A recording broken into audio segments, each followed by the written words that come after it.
Ayun, naisipan kong mag-vlog today. So, sakto na habang naghihiwa ako ng mga sangkap, sabi ko, why not share this recipe to you guys? So, ayun. So, samahan nyo ako at isi-share ko sa inyo yung recipe na ala Aturana recipe. Hindi ko alam kasi napapakain ako ng pasta, pero wala akong sauce dito. So, ito yung gagawin natin. So, i-share ko sa inyo kung ano ba talaga yung gagawin ko. So, kung meron kayo nitong ingredients pero wala kayong sauce na red sauce or tomato sauce or tomato paste. So, kasi wala akong stock dito. So, ito yung gagawin natin. So, ito, nag-boil po ako dito ng tomato na fresh tomato. Yung tomato talaga na nabibili. So, 5 pieces po kasi yun lang yung meron dito. 5 piraso. At nagpakulo ako ng ganito.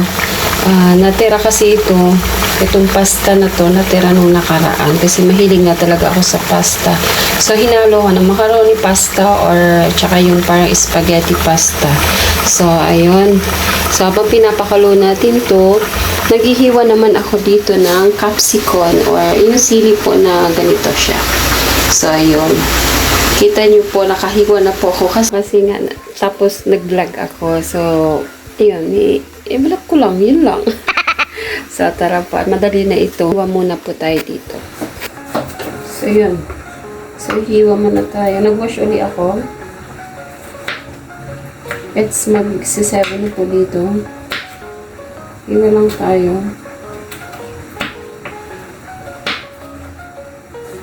Yung sili. Ito yung natin. Instead, kasi naglalas po ako ng mga karne. Yun po.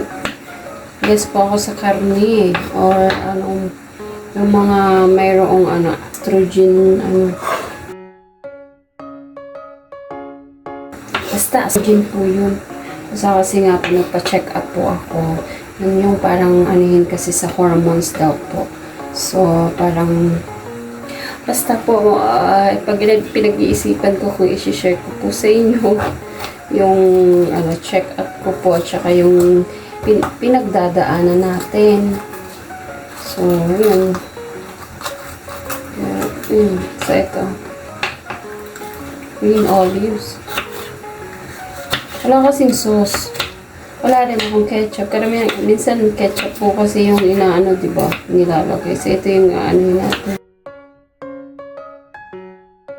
Alam ko anong magiging outcome nitong lulutuin natin. Pero, syempre, kakainin ko pa rin. Kahit anong mangyari. Tapos ito,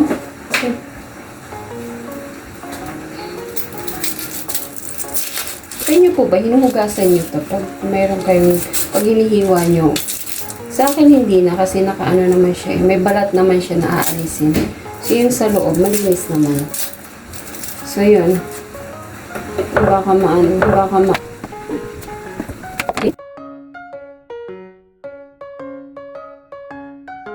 sibuyas.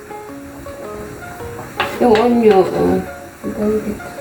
yung garlic kasi hindi ako naglalagay. Pero naglalagay ako ng powder lang. Kasi kapag yung buo po kasi hindi ko po nakakain.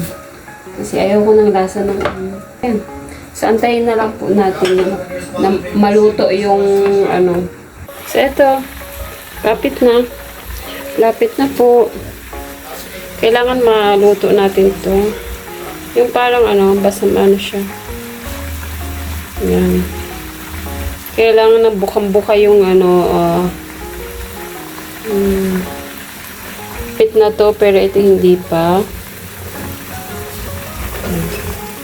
Pero siguro dapat hiniwa ko muna to sa gitna para mas madaling maluto, diba? Wait lang. Hindi po, nagbubuka na po siya, hindi na kailangan. Nung tinusok ko po siya ng tinidor, na po siya. Okay na po pala ito.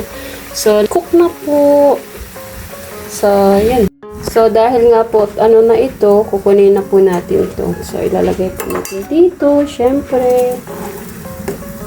Yan. So, patayin na po natin. Nalimutan mong patayin.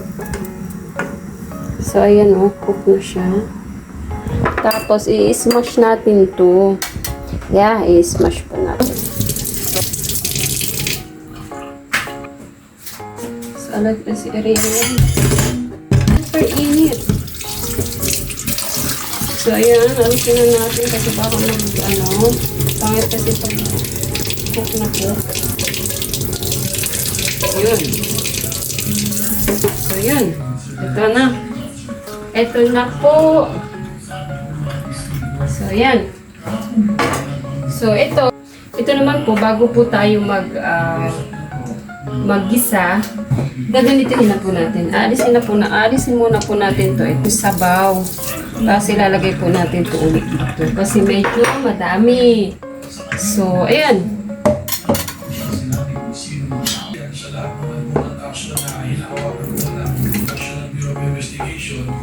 So, ayan. Lagay na natin yan. Pipisain na natin.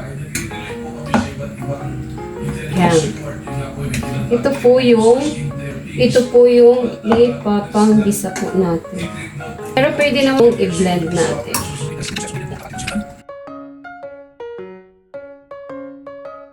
So, yan. Ay, hindi ko makita. Ayan, basta magpapikita nyo po. Ayan. So, let's cook na po. So, sinet aside muna po natin dito. Tapos, ayan, mag-igisa po tayo. Mag-igisa na po tayo. Ay, dito na po. Tayo. Ayan, para makita.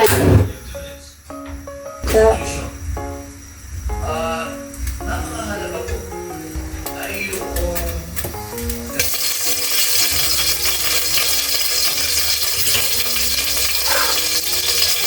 lagay na po natin buyas.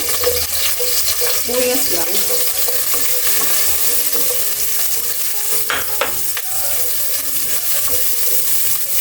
Bango.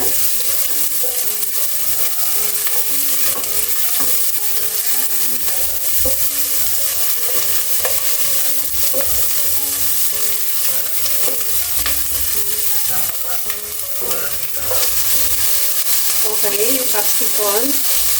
Lagyan na natin.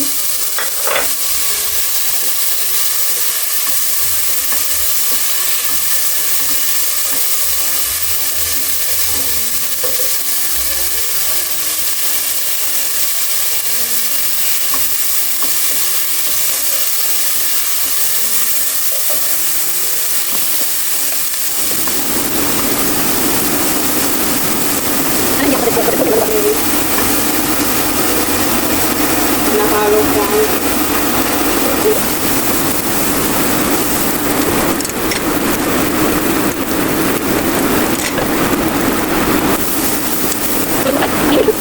natay ko na i-expose kasi hindi mo maririnig. So, ayan. So, okay na. Lagay na po natin ito. Puree. Ayan. Yung sauce.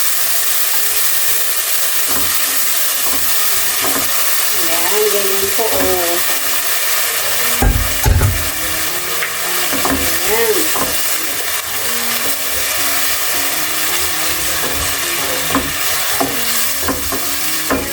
Tapos, salt. Salt.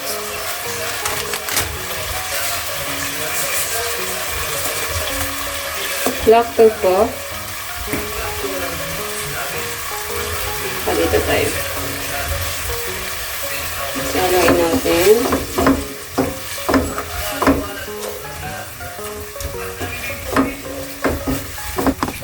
Kasi Filipino style yung spaghetti na karamihan na inaano natin dito na kinakain. Which is sweet sauce po yung nilalagay. Ito po ay natural sauce ang iaano natin. Ang kakainin natin for tonight dinner. Nalimutan kong naglagay ng garlic powder. So, it's not too late. So, yan. So, maya-maya po maglalagay tayo ng kunting tubig. Ayan po. 1/4. Yan, ganyan. Tapos, kung gusto nyo pong maglagay ng sweet or sugar, any sugar. So, ilagay na po natin to. Pwede naman po. So, ayan.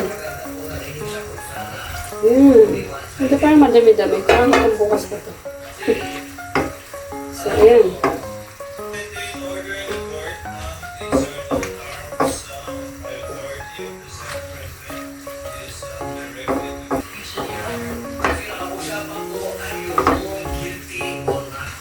So, ayan mga kaatis kuyas. Tapos na. Ayan. So, ayan po. Ito yung ating pagkain today. Tonight, dinner. So, ayan. So, pwede po natin lagyan siya ng mozzarella or cheese, cheddar, or anything. So, yun. Ganun lang po. Okay na po. Yung kung gusto niyo po ng ano talaga, masustansya, sin lang at saka ano po yung nandito.